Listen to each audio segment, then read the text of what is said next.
আমরা বেশি কথা এটা নিয়ে বলবো না, কারণ একটা দুঃখজনক ঘটনা ঘটছে যে এই গাড়িটা আমরা কয়েকদিন আগে এটার কিছু মেনটেন্যান্সের কাজ আমরা করছি, কিন্তু ড্রাইভারের হচ্ছে ঘুমায় যাওয়ার কারণে হচ্ছে এরকম একটা দুর্ঘটনার শিকার হইতে হয়েছে। তো এখানে দেখতে পাচ্ছেন আপনার পুরো বডির হচ্ছে একটা ডেন পড়ে গেছে রাউন্ডভাবে, পুরা সামনের দুইটা যে ড্রাইভিং দরজা আছে এই ড্রাইভিং দরজা থেকে শুরু করে এবং এই একেবারে ড্রাইভিং দরজাটা ভালো করে দাবে গেছে।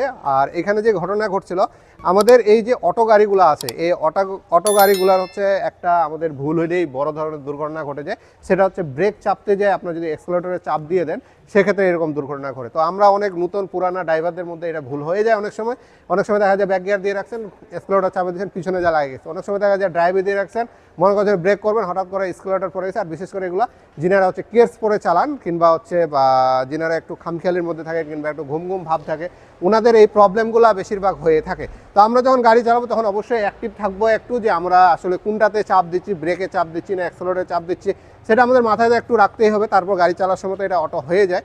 কিন্তু যাই হোক, এই ড্রাইভারও যে খারাপ তার সেটা আমরা বলবো না। উনি হচ্ছে চেষ্টা করছে ভালো ড্রাইভিং করার, কিন্তু ওনার একটু ঘুমাই গেছিলো, হয়তো বা টায়ার্ড ছিল, এই জন্য টায়ার্ড হওয়ার কারণে আপনারা এরকম একটা দুর্ঘটনার শিকার হয়ে গেছে।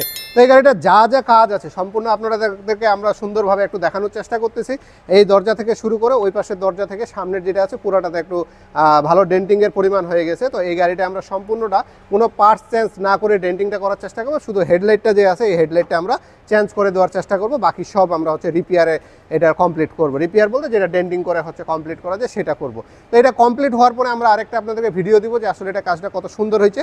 আর তার আগে বলেনি এটা এখন আমরা এস্টিমেটটা ফাইনাল করি নাই, কারণ এস্টিমেট ফাইনাল হওয়ার পর আমাদের এখানে কাজ করবে কিনা সেটা একটা বিষয় আছে। যদি কাজ করে তাহলে আপনার পরবর্তী একটা সেম গাড়ির হচ্ছে ভিডিও পেয়ে যাবেন, আর যদি কাজ না করে তাহলে এই পর্যন্তই। তবে আপনারা চেষ্টা করবেন যেটুকু আমরা বললাম একটু সতর্কভাবে রাস্তায় গাড়ি চালাবেন। আর একটা জিনিস মাথায় রাখবেন, পূর্বাচল এলাকায় যিনারা হচ্ছে রাত্রেবেলা ঘোরাঘুরি করেন ওনারা অবশ্যই একটু সতর্কভাবে চালাবেন। মেন রোডগুলো ছাড়া হচ্ছে যেগুলো পূর্বাচলের ভিতরে হচ্ছে ছোটোখাটো রোড আছে সেই রোডগুলো ইউজ না করার চেষ্টা করবেন। কারণ আমার একজন হচ্ছে খুব ঘনিষ্ঠ এক ছোটো ভাই গত পরশুদিন যাওয়ার সময় তাকে একটা ছিনতাইকারী কিংবা ডাকাত দল যেই বলি ওনাকে অ্যাটাক করছিল শুধু ওই সাইড রাস্তা দিয়ে যাওয়ার কারণে। তো আপনারা এই রোডগুলোকে হচ্ছে অ্যাভয়েড করে চলার চেষ্টা করবেন, আর এরকম দুর্ঘটনার শিকার যেন না হন সেই জন্য সাবধানে গাড়ি চালাবেন, মন দিয়ে গাড়ি চালাবেন। টায়ার্ড হয়ে গেলে একটু রেস্ট নিয়ে তারপর গাড়ি চালাবেন। যারা গাড়ির মালিক আছেন ড্রাইভারদেরকে অবশ্যই প্রপার রেস্ট দিয়ে গাড়ি চালানোর চেষ্টা করবেন, নাহলে কিন্তু ক্ষতিটা আপনারই হবে, কারণ ড্রাইভার কিন্তু এটা জরিমানা দিতে পারবে না, এটাই স্বাভাবিক।